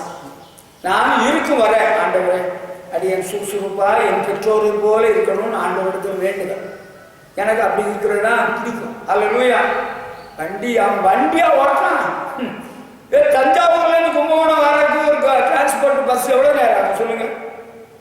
அந்த புது பஸ் ஸ்டாண்ட்லேருந்து வர்றது, புது பஸ் ஸ்டாண்டு, பழைய பஸ் ஸ்டாண்டு, ஐயம்பேட்டை, பாபநாசம், பிறகு தாராசுரம் இறங்கி எல்லாம் இறங்கி போகணும். எவ்வளோ நேரம் ஆகுமா? அவன் ஓட்டுறான் கிழவன் 1.25 மணி நேரம் 2 மணி நேரம். நான் பஸ்லேயே இறங்க தப்பாக போச்சு. இந்த டிரைவர் நல்ல சுறுசுறுப்பாக ஓட்டுவாங்க. நான் உண்மையை சொல்லட்டேன், நான் காலேஜ் படிக்கிறதில்ல, எங்கள் ஊர் பக்கத்தில் இருக்கிற டவுனுக்கு காலேஜ் பஸ் PHS 2ன்னு ஒரு பஸ் நாகர்கோவில் போர்டு போகும். அதில் ஒரு டிரைவர், நான் கல்யாணம் ஆகாத சொல்ல பயன்பேன், எப்படி வண்டி ஓட்டுவோம் தெரியுமா? அவங்க எதிரில் நான் உட்காந்துருக்கேன், டிரைவர் விட்டாதேன்னு சொல்லுவேன். கேரளா எக்ஸ்பிரஸ் பஸ் எல்லாம் ஓவர்டேக் பண்ணிடுவான். ஒரு நாள் என்ன நடந்து தெரியுமா? சுங்காம்படையில் ஒரு இடம் இருக்கு டவுனுக்கு முன்னால். அந்த இடம் வந்ததுன்னு சொன்னான், வண்டியில் பிரேக் இல்லையா?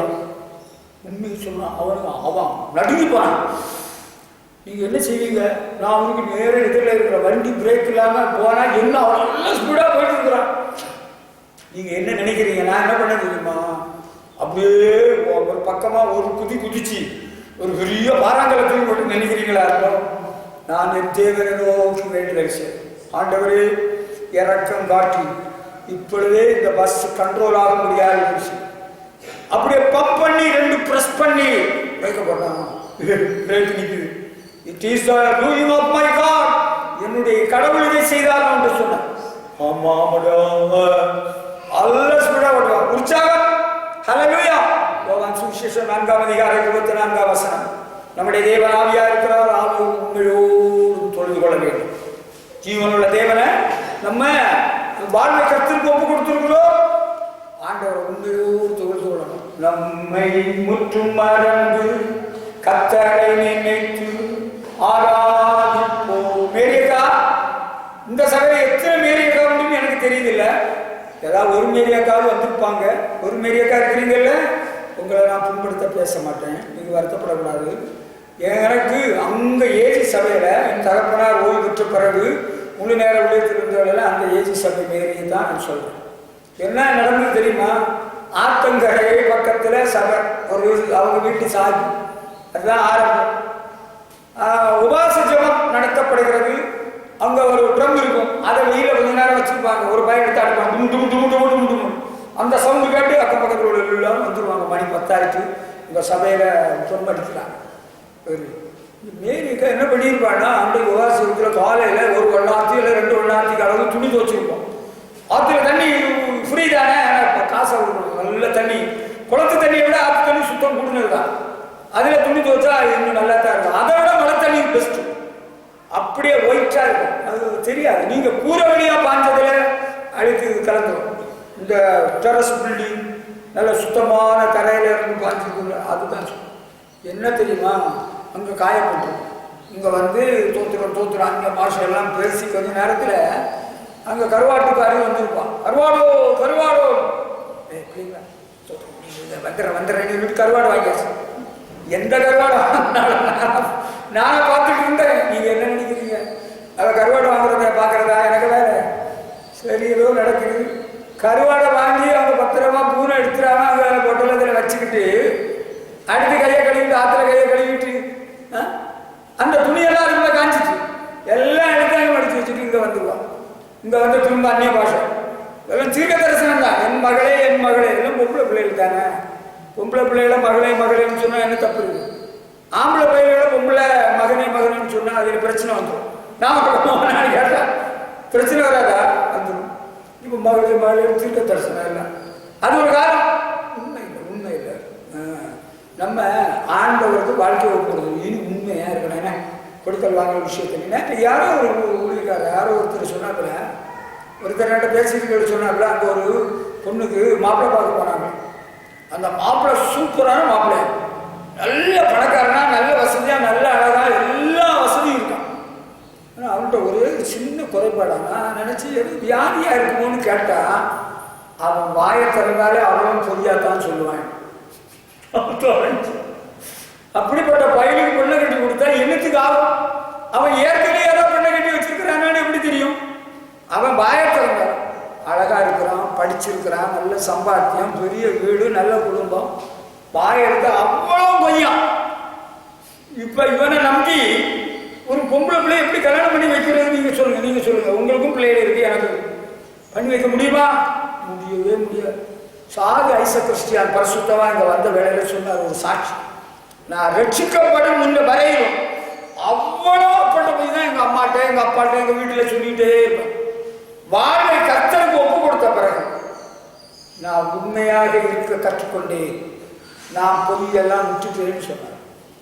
இங்க இப்போ ஒரு துரும்பு தேசம் இருக்குன்னு தெரியுமா? ஒரு அவசரத்துக்கு ஒரு பொய் சொல்லிடுவோம். அவசரத்துக்கோ அனாவசியத்துக்கோ பொய் சொல்றத விட்டுறணும்னு தான் பைபிளே இருக்கு. ஒருவர் பொய்யை களைந்து விட்டுறணும்னு எழுதியிருக்கு பைபிள். பொய்யர் அனைவரும் இரண்டாம் வர்ணமாகி அத்தியும் தங்க எறிகிற கடலே பங்கடைவார்கள். பள்ளிக்கூடத்துல டீச்சர் சார் சொல்றாங்க, ஞாயிற்றுக்கிழமை நான் ஸ்பெஷல் கிளாஸ் வச்சிருக்கிறேன், வந்தே ஆகணும்னு கார்த்திகாவிட்டத்திலையும் காவியாவிட்டத்திலையும் சொன்னாச்சுன்னு வச்சுக்கிடுங்க. அவங்க அப்படியே சார் சொல்ற கேட்டு, டீச்சர் சொல்ற கேட்டு, வேற உங்க பொண்ணுகள் அப்படிதான் வேற சொல்லுங்க பாவம். ஆமா, அந்த பிள்ளைகளுக்கு நான் அவளுக்காக ஜோம் பண்றேன் டெய்லி. எனக்கு உரிமை இருக்கு, அன்பினால்தான் சொல்றேன். உங்களுக்கு தெரியும், எல்லாருக்குமா தெரியும். அந்த பிள்ளைகளை டீச்சர் சொன்னது போல அவங்க கருத்து இல்லாம போயிடுவாங்க. சார் சொல்றார் டைப்ரைட்டிங் இன்ஸ்டியூட்ல நீ ஞாயிற்றுக்கிழமை வந்து அடிச்சுட்டு தான் போகணும்னு சொன்னா 2 பொண்ணுகளும் அடிப்பாளுகளை மாறி மாறி அடிக்கிறது இல்லை. டைப்ரைட்டிங்ல இன்ஸ்டியூட்டு போயிட்டு தான் வருவாங்க அவங்க. சில பிள்ளைகள் என்ன பண்ணிடுவாங்க, எல்லாம் போக மாட்டாங்கன்னு வச்சுக்கிடுங்களா, உங்க பொண்ணுங்களா பையங்களா. அடுத்த நாள் கேட்டா, சார் எனக்கு வயிற்று வலி சார். பொம்பளை பிள்ளைகள் வயிற்று வலின்னு சொன்னா எந்த சார் எந்த டீச்சர் கூட கேட்கக்கூடாது, பிரச்சனை ஆகிடும். பராது கோச்சுக்கு போய் வாத்தியாருக்கு வேலைக்கு ஆபத்து வந்துடும், ஜாக்கிரதை. அதனால வாத்தியார் பயந்து கேட்க மாட்டோம், டீச்சர் கேட்க மாட்டோம். டீச்சர் என் பொண்ணு சொன்னாலே என்ன கேட்குறீங்க, என்ன கேட்குறீங்க? கண்ணாப்பினாடி ஏசு போடுவாங்க கிராமத்தில் உள்ள அம்மாங்க. அதனால டீச்சர் இவங்க எதையாவது ஒரு பொய்யை சொல்லி இவங்க தப்பிடுறாங்க. இந்த பொய் எல்லாம் விட்டுறணும். நீங்கள் ஒன்றும் சொல்லலாம், ஞாயிற்றுக்கிழமை கிளாஸ் வைக்கக்கூடாது, அரசாங்க விடுமுறை நீங்கள் வச்சிருக்கிறதுனால எனக்கு கோயிலுக்கு போனால் நான் கோயிலுக்கு போயிட்டால் வர முடியாது. இங்கே வாங்க ஒன்றும் அடிப்பேன், நீங்கள் வரல, நீ என்னட்ட சொல்லணும்னு நான் சொன்னேன்னா இல்லையா? அப்படி ஒரு வாத்தியாரோ ஒரு டீச்சரோ ஒரு மாணவனே ஒரு மாணவியை இந்த சபையிலிருந்து அடித்தால் அந்த வாத்தியாருக்கும் அந்த டீச்சருக்கும் வேலைக்கு ஆபத்து உண்டாகும் என்பது அவர்களுக்கு தெரியும். எனக்கு என்ன செய்யணும்னு தெரியும். நான் உண்மையை சொல்லிடுறேன், உண்மையை தான் சொல்லுவேன். நான் போய் சொன்னேன், எனக்கு போய் சொல்றதுக்கு தேவையில்லை. அப்ப இது தனிப்பட்ட வாழ்க்கையில பேச்சுல உண்மை, இது கொடுக்கல் வாங்குற விஷயத்துல உண்மை இருக்கணும் இல்லையா? நீங்க இப்போ ஒன்ன சொல்றீங்க, பிறகு வேற ஒன்ன சொல்றீங்க. நீங்க பெரிய ஊழியக்காரனா அக்கிரமக்காரா? நிறைய பேர் கிறிஸ்தவ உலகத்துல என்ன பண்றாங்க தெரியுமா? அயோக்கியத்தனம் அவ்வளவு பண்ணிட்டு ஆட்டுத்தோலை போர்த்த ஓநாய்கள். உங்களுக்கு தெரியாது அவன் என்ன வேலை பண்றான் தெரியுமா? பெண்ணு கேட்க வராங்க. போன வருஷம் நடந்த கதையை சொல்லிடுறேன். என் குடும்பத்திலே இல்லை, சபையில நடந்த விஷயம். 2 பிள்ளைகள், பக்தி உள்ள பிள்ளைகள், ஒழுக்க ஒழுக்கம் உள்ள பிள்ளைகள், சாட்சி உள்ள பிள்ளைகள், நல்லா படித்த பிள்ளைகள் 2 பேரும் இந்த சபையில் உள்ளவங்க. ஒரு பையன் சென்னையிலிருந்து பெண்ணு கேட்க வந்தான், இன்னொரு பையன் சீர்காழியிலிருந்து பெண்ணு கேட்க வந்தான். பெண்ணு கேட்க போனாலே எங்களுக்கு ஆழம் பார்க்க ஆழம் இருந்தாங்க. பொண்ணு நல்ல பொண்ணா எங்கள்கிட்ட கேட்டாங்க, நல்ல பிள்ளை, பக்தியானது, உண்மையான சாட்சியம் நல்லா சொன்னோம். நாங்கள் போய் பார்க்கலாமா? பார்க்கலாம். பொண்ணு பிடிச்சிருக்கா? பிடிச்சிருக்கு. எல்லாம் கேட்டுக்கிட்டு அவங்க என்ன பண்ணாங்க, இன்னும் மெதுவா பார்த்தவங்க நல்ல ரிப்போர்ட் கொடுத்து மாப்பிள்ளை வீட்டார் சொன்னாங்க, கொரோனாவில் நாங்கள் இப்போ வர முடியாது, 1 மாதம் கழிச்சு தான் வர முடியும்னு சொல்லிக்கிட்டு 1 வாரத்திலே வந்துட்டாங்க. அவங்க கொஞ்சம் வசதி உள்ளவங்க, பெந்தகோஸ் அவங்க, அவங்களுக்கு நல்ல பெரிய வீடு இருக்கு, வசதி இருக்கு, 2 கார் இருக்கு. அதெல்லாம் உண்மைதான். நிறைய பேருக்கு 2 கார் 3 காரெல்லாம் இருக்கு, ஆளுக்கு ஒரு கார் கூட இருக்கும். அதெல்லாம் பெரிய கொம்புன்னு நினைக்க ஒன்றும் இல்லை, ஒரு மண்ணும் இல்லை. நான் சொல்றேன், இன்னும் சொல்லித்தாரேன், அடுத்து கிளிக்கிறேன் பாருங்க என்ன நடக்குது. நான் கொஞ்சம் சீக்கிரம் சொல்லிட்டு போறேன். என்ன நடந்து தெரியுமா? அவனும் அங்கே இருந்து வந்தாங்க. பையன் பார்த்தா பிடிச்சிருக்கான்னு கேட்டா பிடி கொடுக்குறாங்க கல்ல பையன். எங்க பையன் ஊருக்கு போன பிறகுதான் சொல்லுவாங்க. நான் ஒரு வார்த்தை சொல்ல, நீங்க கெட்ட வார்த்தைன்னு நினைக்காம தப்பான எடுக்காம இருந்தா சொல்லட்டுமா? எங்க பையன் பாத்ரூமுக்கு இங்க அங்க சென்னையில இருந்து கார்ல ஏறினா, இங்க உங்க வீட்டுல அவன் பாத்ரூமுக்கும் போகல. சரியா? இனி எங்க பையன் தான் பாத்ரூமுக்கு இருப்பான். புரியுதாம்மா? புரியலையா? பிள்ளைங்க காலேஜ் படிச்ச குளோரிக்கு தான் புரியுது. இந்த பிள்ளைங்க பள்ளிக்கூடத்தோட படிச்சு இப்படி ஒரு பைத்தியக்காரன் சொன்னா ஒத்துக்கிட முடியுமா? சென்னையில இருந்து யாரு 5 மணி நேரம் டிராவல் பண்ணி இங்க வந்தா போகணும். இங்க இருந்து இனி அங்க போய் தான் இங்க போவானா? பேக் வாஷா? பேக் வாஷுக்கு அது ஃபில்டர்ல உள்ளது. வேற என்ன ரூம்? ஏதோ ஒரு ரூம் சொல்லுவீங்கல்லப்பா, ரெஸ்ட் ரூம். கெஸ்ட் ரூம் இல்ல, கெஸ்ட் ரூமுக்கு எங்க பையன் ஸ்டாண்டர்டா பேசுறது புரியுதா? இப்ப ரெஸ்ட் ரூமுக்கு எங்க பையன் இனிமேல் அங்க போய் தான் இருப்பான்னா திருக்கு நாய, உனக்கு பைத்தியம் இல்லை. யார்கிட்ட சொல்ற? அவங்க போய் சொல்றேன்னு சொல்லிட்டு அங்க இருந்து பேசுறாங்க கொப்பனும் பொம்மையும். முதல்ல என்ன கேட்டுட்டாங்கன்னா, உங்க பொண்ணுக்கு இங்க என்ன செய்வீங்க? கார் வாங்கி தரணும். கார்னா அது பட்ஜெட் ஒரு 5 லட்சம். வீட்டு சாமானெல்லாம் வாங்கி தரணும். சபையில கல்யாணம் செலவெல்லாம் நாங்க வச்சுக்கணும். அப்ப நீங்க மட்டன் பிரியாணி போடணும். மிருகமே, எரும மாட, பேரியாளின் மகளே, பிசாசு பிடித்தவனே, நான் கண்ணாம வச்சுக்குவேன். 1 ரூபாய் வைக்க மாட்டேன். இனிமேல் மட்டன் பிரியாணி போடணும். சரி, நீங்க ஒரு 5 கூட சேர்த்து கொடுத்துருங்க. என்ன, எங்களுக்கு பாத்திரம் வேண்டாம், எங்களுக்கு வீட்டில் பாத்திரம் இருக்கு, பெரிய வீடு இருக்கு, 2 கார் இருக்கு, ஒரு 5 கூட சேர்த்து கொடுங்க. இன்னும் கொஞ்சம் நெருங்கி போன பிறகு சொல்றாங்க ஒரு 15 கொடுத்துருக்காரு. அப்ப நம்ம விசுவாசி நல்ல படிச்சு கொடுத்துருக்கேல்ல, உங்க பாஸ்டருக்கு நம்பரை எங்களுக்கு கொஞ்சம் கொடுக்கலாம். பாஸ்டர் தெரியாம பெண்ணை எப்படி கட்டி கொடுக்க முடியும்? பாஸ்டரை தெரிஞ்சுதான் பெண்ணை கட்டி கொடுக்க வேண்டியது அவசியம். இல்லைன்னா ஏமாத்தி போனப்பா, உங்களுக்கு தெரியாது இல்லையா? தெரிஞ்ச விஷயம் தான். பாஸ்டருக்கு நம்பர் கேட்டதும் பயந்துட்டாங்க, ஆடிட்டாங்க. பெந்தகோஸ் நாங்க ஜோம் பண்ணி பரவ சொல்றோம்னு சொன்னாங்க. ஒரே போக்கா இருக்கனால கொரோனால எங்கே போனாங்களோ எனக்கு தெரியுது. அயோக்கிய ராஸ்கல்ஸ் பண்ற வேலை பார்த்து உண்மை இல்லாத பசங்க. லே, உனக்கு முதல்ல என்ன வேணும் உள்ளத முதல்ல கேட்கல. ஒரு கிழட்டு பையன் என்னட்ட வந்தா, கிழட்டு சிந்துவாக்கு ஒரு பையன் வந்தா, என்ன நீங்க செய்வீங்க? அப்படியே அணு அசைச்சி எப்படி ஆழம் பார்க்கறான்னு தெரியுமா? கிழட்டு சிந்துவாக், நான் இழிச்சவன் நீ நினைச்சவரே, நான் ஒன்னத்து தாண்டினவன். நீ மாதாபுரத்திலிருந்து வந்தவன். என்னுடைய முற்பிதாக்கள் ஜீவனுள்ள தேவனை செய்தவர்கள், கிறிஸ்துவை தெய்வமாக கொண்டவர்கள். நீ என்னாட்ட விற்கிறான் நான் பார்க்குறேன். அது வேற எவ்வளோ இழிச்சவாயிருப்பான். அவன் கேட்குற, எனக்கு மோனுக்கு கோயிலையும் இடத்தையும் தரணும்னு நிற்கிறான். நல்ல கதை. உலக மோன நீயே உன் மடியில் வச்சுக்கா. ஆழப்பார் அயோக்கிற ராஸ்கல்ஸ் பண்ற வேலை. நீங்க அனுதாபப்படுறியா? உனக்கு என்ன அனுதாபம்? பைத்தியமே, அனுதாபமா படுற? பண ஆசை கொண்டிருக்கிறார், உண்மை இல்லை. நீ முதல்ல உள்ளதை சொல்லிடணும். எனக்கு இவ்வளவு வேணும், இவ்வளவு தேவை. நீ என்ன ஆடிய முட்டாளாகிற? பைத்தியம் முடிச்ச கூதட கூட்டாங்க. நான் ஊழியக்காரனையும் சேர்த்து இழுத்து விட்டுருவேன். ஊழியக்காரனாரே உண்மை இல்லைங்க. பாப்போம். ராஸ்கல் பாய முடியல. அதிக பிரச்சனை. அவங்களால முடியுமா? நம்ம சபையில் உள்ள பையன்களுக்கு பொண்ணை கட்டி வச்சிருக்கோம். எந்த பையனாவது இத்தனை லட்சம் முடி இவ்வளவு கொடுன்னு கேட்டாங்களா? உங்களால என்ன கொடுக்க முடியும்?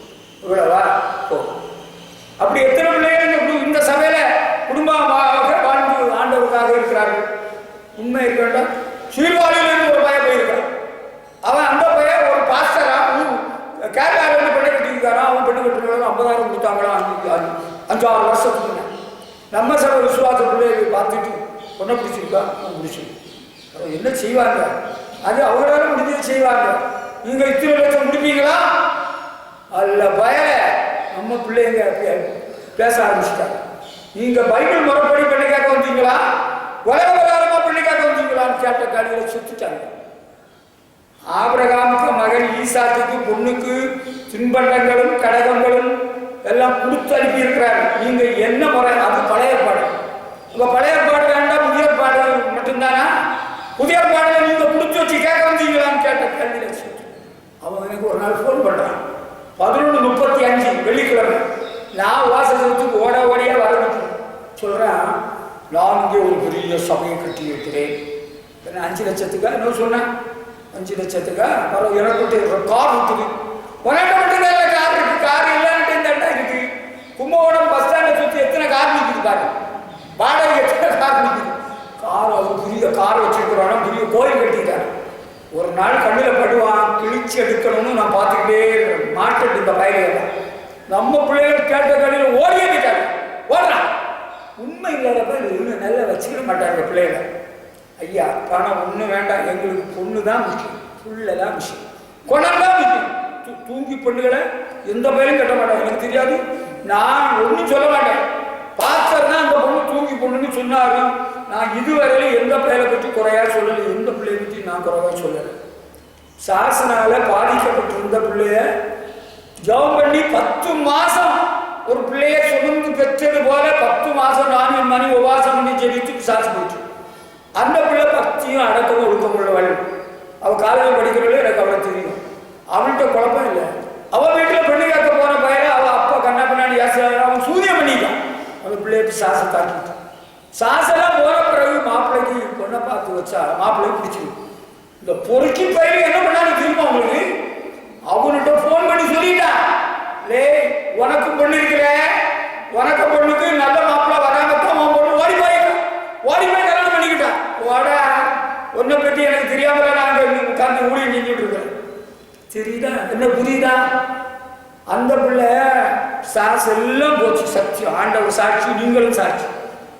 அவங்க சகோதரனுக்கு பிடிச்சிருக்கு. அன்னைக்கு ரேன் சொல்லியார், இந்த பயில சும்மா இருக்கா, 2 பயிலுக கும்பகோணத்தில் உள்ள பயிலுக கூதர பயிலுக போன் பண்ணி சொல்லி போட்டோம். அந்த பிறகு எனக்கு ஐயா 10 சோத்திரம் ஐயா, அந்த பொண்ணு பிசாசு பிடிச்ச பொண்ணாங்க, நீங்க எப்படி சொன்னீங்க? அந்த பொண்ணை பிசாசு தாக்கணும். நாங்க ஜோம் பண்ண பிசாசெல்லாம் போயிட்டு ஒரு பிசாசு இல்லை. நாங்க உண்மையை நான் சொன்னேன். அதை விசுவாசித்து அந்த சகோதரன் கல்யாணம் பண்ணாங்க. இப்ப 2 பிள்ளைகள் இருக்கிறார்கள், நல்ல ஊழியம் செய்கிறாங்க, சந்தோஷமா இருக்கிறாங்க. அந்த சகோதரன் அவர் ஊழியக்கார். ஏன்னாட்ட ரொம்ப அன்பா இருப்பார், ஏன்னாட்ட நிறைய காரியங்கள் பேசுவார். அவருக்கே ஊழிய பாதையில ஐடியாலாம் கொடுக்கறது அவர் அந்த பிள்ளை தான். இதுதாங்க உண்மையா இருக்கணும்.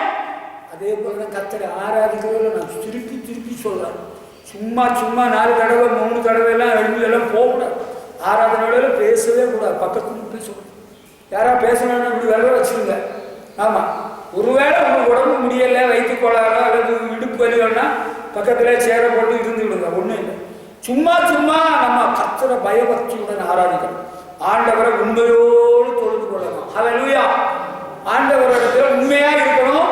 28 நீதிமொழிகள் 28:20 உண்மையுள்ள மனுஷன் பரிபூர்ண ஆசீர்வாதம் பெறுவான் என்று எழுதப்பட்டிருக்கிற வசனத்தை நீங்கள் அறிவீர்கள். இனி உண்மையாக வாழ்வை கர்த்தருக்கு ஒப்பு கொடுப்போம். என்ன செய்யணும்? எவ்வளவு நாள் உண்மையா இருக்கணும்? நம்ம வந்து ஆரம்பத்தில் கொஞ்ச நாள் உண்மையா இருக்கணும். நம்ம கடை ஆரம்பிச்ச கொஞ்ச நாள் கலப்படம் பண்ணக்கூடாது. கரெக்டா திராசுல கரெக்டா இருக்கும், உண்மையா இருக்கும். கொஞ்ச நாள் கழிச்ச பிறகு வாடிக்கையாளர்கள் நிறைய வந்துருவாங்க இல்ல, அதுக்கப்புறம் நம்ம என்ன செய்வோம்? கொஞ்சம் கலப்படம் பண்ணலாம், கொஞ்சம் அந்த கள்ள திராசு பண்ணிக்கலாம். கடைசி மட்டும் உண்மையா இருக்கணும்னு தான் அடியும். பைபிள் வெளிப்படத்துல 2:10 அப்படிதான் அடியும். நான் காலேஜ் படிச்ச வேலையில எனக்கு நோட்டுல எல்லாத்துலயும் முதல் பேஜ்ல என்ன இருப்ப தெரியுமா? கிராஸ் போட்டு கோல் போட்டு B thou faithful unto death. எல்லா நோட்லையும் முதல் பேஜ்ல அந்த வெளிப்படுத்தல் 2:10 எழுதி வச்சிருந்தேன். ஆமா, எவன் பார்த்தாலும் தெரியும் B thou faithful unto death. எப்படி மரண பரியந்தம் உண்மையா. கும்பகோணத்துல ஒரு கிறிஸ்துவ பள்ளிக்கூடம் நல்ல வழிபடும். ஒரு சாமியார் நடத்துறாரு. சாமியார்னா அந்த மாதாமரை வச்சு சாமியார், வேற ஒரு சாமியார் நீங்கள தாடி வச்சிருப்பார். அவர் ஒரு சாமியார் தான் அவர். நான் சொல்லுவேன், அவர் என்னை நேசிக்கிறவர், நான் அவரை நேசிக்கிறேன், கனப்படுத்துகிறேன். அதனாலதான் பேர சொல்லலை, பயத்தில்லை, அவரை அவமானமாக சொல்லக்கூடாது. அவருக்கு பள்ளிக்கூடத்துல ரோட்டு மேலே இருக்குது. அதில் என்ன எழுதிருக்கு தெரியுமா? ஒன்றே குலம் ஒருவரே தெய்வம். இங்கிலீஷ்ல ஒன் காட் ஒன் கம்யூனிட்டி எழுதியிருக்கு. சுவர் எழுதியிருக்கு, பரிசிருக்கு. நீ வேணும்னா காட்டு தரேன், இல்லை முடிஞ்சவரை கேளுங்க. பள்ளிக்கூடத்துக்கு பேர் வேணும்னா அப்புறம் நான் உங்களுக்கு பேப்பர்லேயே போடுறேன். ஒன்றே குலம் ஒருவரே தெய்வம்னு அவர் எழுதி கொடுக்குறேன். நான் நினைக்கிறேன் அவர் ஒருவேளை தந்தை பெரியாருடைய சீசனாகவும் இருக்கலாம். ஒரு வசனம் எழுதி போட்டா என்ன கெட்டு போயிடுவான்? இது வசனமா? நான் கேட்கிறேன். ஒன்றே குலம் தெய்வம் வசனமா? வசனமானு கேட்கிறேன். இல்லை இல்லை, நம்ம எவ்வளவு காலம் உண்மையா இருக்கணும் அப்பா தம்பி, கடைசி மட்டும் மரண பரியந்தம். ஹல்லேலூயா. அடுத்து சொல்லட்டா, அடுத்தது சொல்லிடட்டா. வாழ்வை கர்த்தருக்கு ஒப்பு கொடுத்தும் இனிமேல் 1 பேதுரு 1:16-15 நான் பரிசுத்தர், அதனால் நீங்கள் உங்கள் நடக்கல் எல்லாத்துலேயும் பரிசுத்தராக. நம்ம ஆண்டவர் பரிசுத்தர் இல்லைவா? அப்போ நம்ம எப்படி இருக்கணும்? பரிசுத்தமாக தான் இருக்கணும். ஏதோ நீங்கள் அந்த சறுக்கின இடத்துல போன வேளையில சறுக்கி கால் வலிக்கு காலை சேர் பண்ணிட்டா, சீக்கிரம் தண்ணி ஊற்றி காலை கழுவிருக்காப்பா. ஆமாம், நம்ம பண்ணி இல்லை, பண்ணி சேர்த்த கண்டு அது அடி கும்மானம் புரண்டு எடுக்குது. ஆடு விழுந்ததை ஆடை தூக்குனதும் காலை கழுவுனதும் அவ்வளோ சந்தோஷப்படும். நம்ம எல்லாம் சிறுமந்தையின் பெரிய மேய்ப்பன். நம்முடைய ஆண்டவர் நம்ம மந்தையின் ஆடு என்று வச்சிருக்கிறார். நாம் அவருடைய கைக்குள்ளான ஆடுகளுமாவே. ஆட்டுக்கு இந்த சேரெல்லாம் பிடிக்காது, அசுத்தம் எல்லாம் பிடிக்காது. நம்ம ஆண்டவர் பரிசுத்தம். நம்ம பரிசுத்தமா வாழணும்னு விரும்பணும், ஒப்பு கொடுக்கணும், அப்படியே உறுதியா இருக்கணும். உங்களுக்கு புரியுதுன்னு நான் நினைக்கிறேன். கர்த்தருக்கு ஸ்தோத்திரம். அப்பதான் நமக்கு ஒரு சாட்சியின் ஜீவியம் இருக்கும். நம்ம வாழ்வா கர்த்தருக்கு ஒப்பு கொடுத்தவங்க மற்றவர்கள் அறிவார்கள்.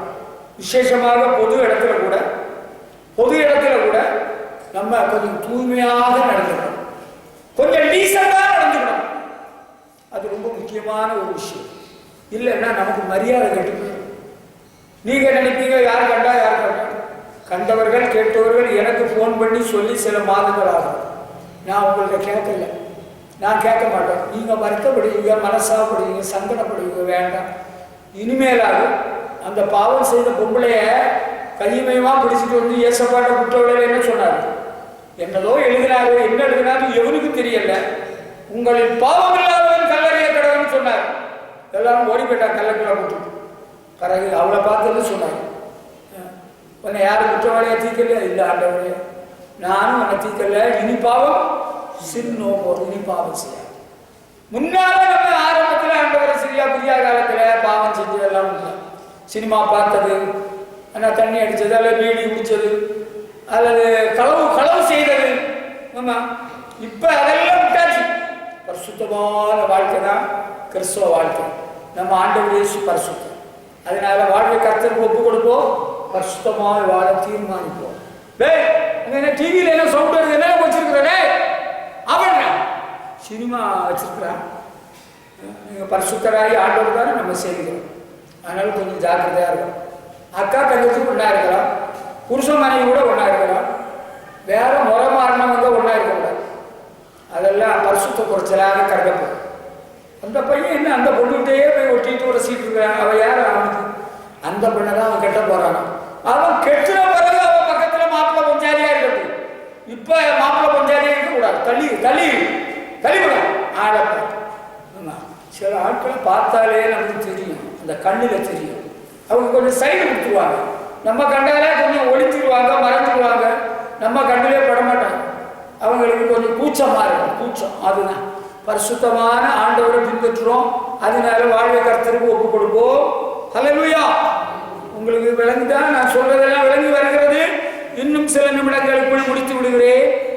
நம்ம பரிசுத்தமா வாழணும் நீங்க விரும்புறீங்கல்ல, அப்ப ஆண்டவர்கிட்ட சொல்லணும், ஆண்டவரே பரிசுத்தமாய் வாழ உமது ஆவியை எனக்கு தார், உமது கிருபை எனக்கு தார்.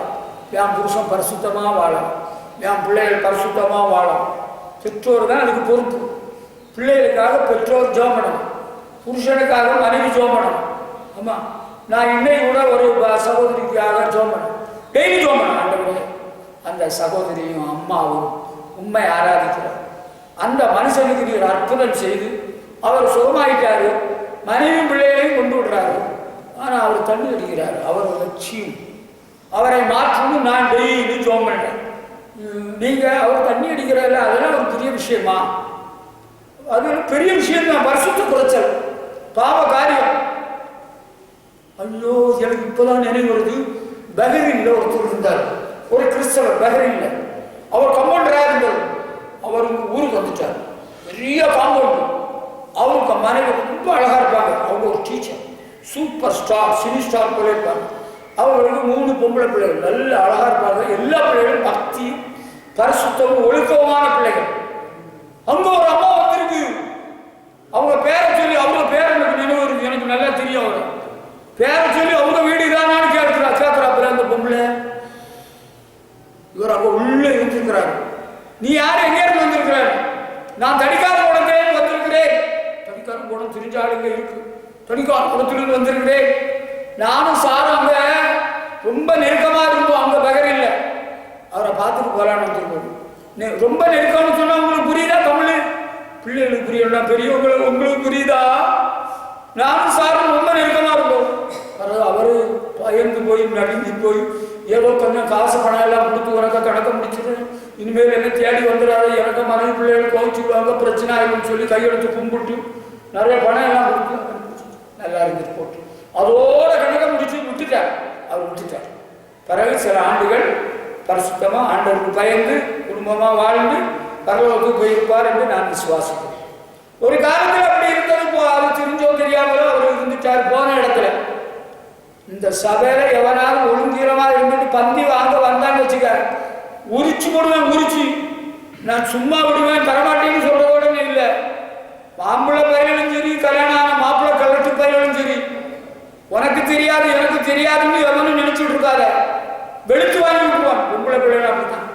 அந்த பொண்ணு சரியில்லை போல இருக்க, கொஞ்சம் நாளா சரியில்லையா, சரிப்படுத்திடுவோம். நம்ம கொல்லுப்படுறையே கட்டி சரிப்படுத்திடலாம். நம்ம ஆண்டவர் பரிசுத்தர் வாழ்வை கர்த்தருக்கு ஒப்பு கொடுக்கும். பரிசுத்தமாய் வாழ உமது ஆவி எனக்கு தாரும், உமக்கு கிருபையை தாரும் கேட்டாங்க. பிள்ளைகளுக்காக பெற்றோர் தான் அழகும்.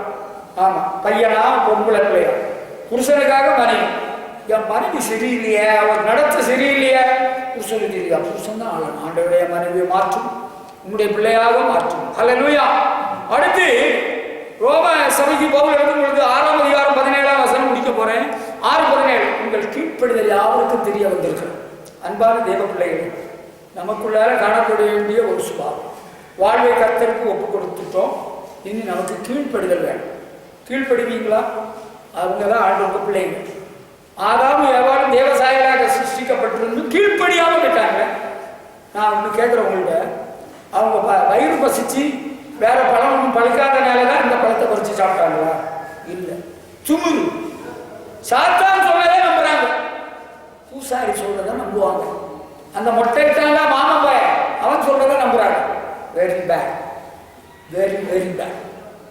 ஆண்டவருடைய வார்த்தைக்கு அவங்க கீழ்ப்படுத்திருந்தா இந்த அளவுக்கு மோசமா இந்த உலகம் ஆயிருக்குமா? உன்னிமித்தம் இந்த பூமி சபிக்கப்பட்டது. நீ மண்ணில் கழிக்கப்பட்டால் மண்ணுக்கு திரும்புவார். செத்த வீட்டில் எங்கேயாவது யாராவது சிரிச்சாங்க கேள்விப்பட்டிருக்கீங்களா? செத்த வீட்டில் எவ்வளவு பேர் அழுகிறாங்க. யார் காரணம்? யாரு? ஆதாம நான் பார்த்தேன்னா சட்டை பிடிச்சி சாத்திருக்கணும். இல்லை, நான் சொல்றேன், நம்ம ஆதாம் எவ்வளோட பெரிய வெளிச்சம் ஒன்றும் இல்லை. We to have disobedience in our life. நம்ம வாழ்க்கையில கூட கீழ்ப்படியாமல் இருக்கத்தான் செய்யும். கீழ்ப்படியாமல் இல்லைன்னு நீங்க சொல்ல முடியுமா? பெற்றோர் பிள்ளைகள் நமக்கு கீழ்ப்படியணும் விரும்புகிறோம், எதிர்பார்க்கிறோம். அது கரெக்ட், தப்பு. நம்மை ரட்சித்த ஆண்டவர் நம்ம அவருக்கு கீழ்ப்படியணும் எதிர்பார்க்கிறது தப்பா சரியா? சரிதான். நம்ம எல்லாத்துக்கும் கீழ்ப்படுகிறோமா? இல்லையே. அவன் என்ன சொன்னா தெரியுமா? அந்த பாரி ஒரு நாள் சொல்றான், ஐயா கத்து சோத்துறையா, ஐயோ ஆராதனை கூட காணல, எங்கே போறேன்? ஐயா அந்த கும்பகோணத்தில் அந்த அண்ணன் இருக்கிறார்கள், சபை நடத்துகிறார்கள், 7லேருந்து 10. அங்கே நான் சபைக்கு போயிட்டு அதுக்கப்புறம் அங்கே ஒரு வீடு திங்கக்கிழமை பாதுகாப்புன்னு சொன்னாங்க. மீதி அடிக்க வேண்டியதை அடிக்க போயிட்டேன். ஐயா உங்களுக்கு ஆள் புரியுதா? அந்த பாய் சொன்னான்னு சொன்னேன். பாய் ஏழை இல்லை, பாய் பாரு, மரியாதைக்கு தான் மரியாதை. நம்ம ஆண்டவரை பற்றி சரியா புரிஞ்சிருக்கா இல்லையா? வாழ்வை கர்த்தருக்கு ஒப்பு கொடுத்தியா? கர்த்தருடைய நாளை மனமகிழ்ச்சி நாள் என்று மகிமையாக எண்ணணும். ஓய்வு நாளை பரிசுத்தம் எனக்கு சனிக்கிழமை ஒரு நாள் துணி துவைக்க வேண்டிய நேரம் ஏற்படும். நான் பார்த்தா அந்த மிஷின் ஓடி முடிகிறது எப்போ முடியும்? 12 தாண்டிடும். அப்போ ஓய்வு நாளில் வாட்டி போடண்டான்னு விட்டுட்டேன். அடுத்த நாள் எனக்கு கண்டிப்பாக துவைக்க வேண்டிய நாள். ஏன்னா நான் எல்லா லுங்கியும் சேர்த்து வச்சு போட்டு துவைச்சிக்குவேன் மிஷின். ஞாயிற்றுக்கிழமை வந்தது, என்னடா பண்ணுறது?